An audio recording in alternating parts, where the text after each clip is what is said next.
People mess this up so much. And the question is, how do I best invest over 50?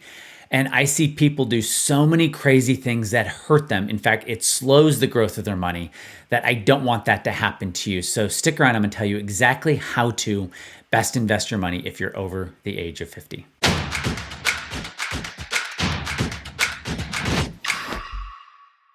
Hey guys, this is RC Peck, and I want to talk to you about how best to invest if you're over 50. And I have 3 points that I want to make.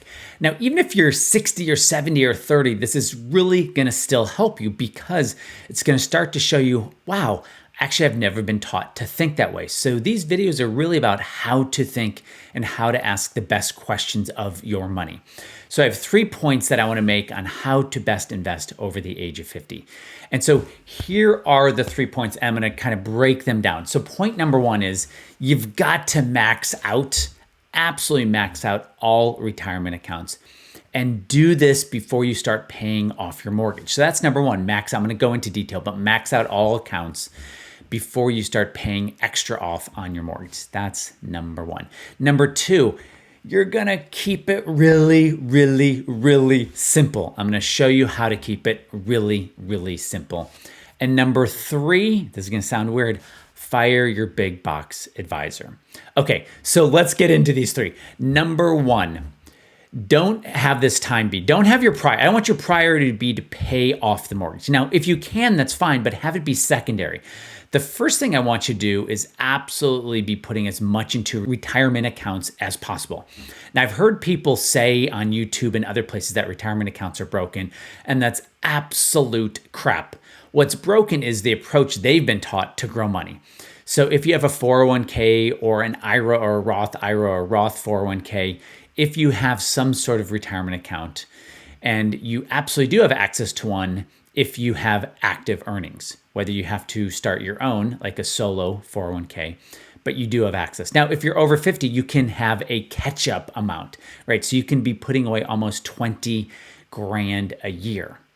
Regardless of what you make, it's 20 grand a year. So max out your retirement account first, and do this first before you start paying down your mortgage. Now, if you want to pay down your mortgage so you don't have a mortgage, say by the time you are 60, that's fine, but have that be secondary. Have the first thing be as much as you can put away in those retirement accounts. Do it. So that's number 1. Just absolutely max it out. And if you are married, have your spouse max it out and max those out. The reason I want you to do this is it's going to lower your adjusted gross income. And by keeping a higher mortgage, you still get that deductible, the write-off. Now, I don't know your individual situation with your taxes, but many people can still write off the interest expenses on their mortgage. And if you live in the US, the Congress wants you to have a mortgage. So number 1, max out retirement accounts. Okay. Now to somebody that might not be that big a deal, but that's number 1. Okay. Number 2, you gotta keep this incredibly simple.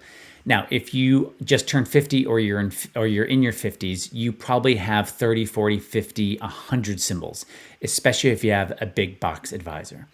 So this one is controversial. What I want you to do is just buy the index, just buy the S&P 500.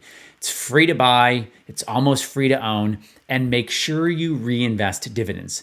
Now, right away, you're going to say to yourself, no, I don't have time. I got to do something crazier. I got to do something more dangerous. I got to have 50 symbols.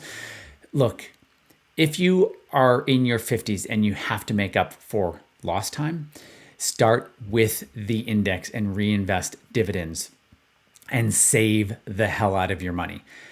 Now, you can max out more than your 401ks. You can put more money. You can save way more than just maxing out your 401ks. You can just open up a brokerage account. But number 2 here is just start with the index. It is incredibly difficult to beat the S&P 500 over any 5-year period. Almost impossible if you reinvest dividends. Now, I've done the deep dive, and I can tell you it's almost impossible to find research that shows how hard it is to beat the S&P over any 5-year period.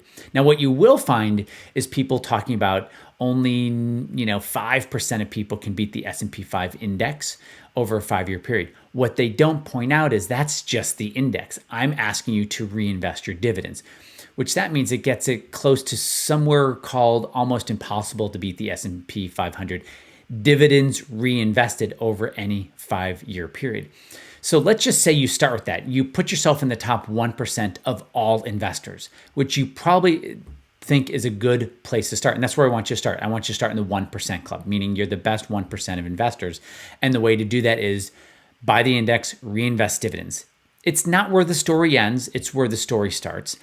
And just per this video, a lot of these videos are about having you think right, asking the right questions. So point number 2 is buy the index, reinvest dividends, be the top 1% of all investors. That will start you on the right path.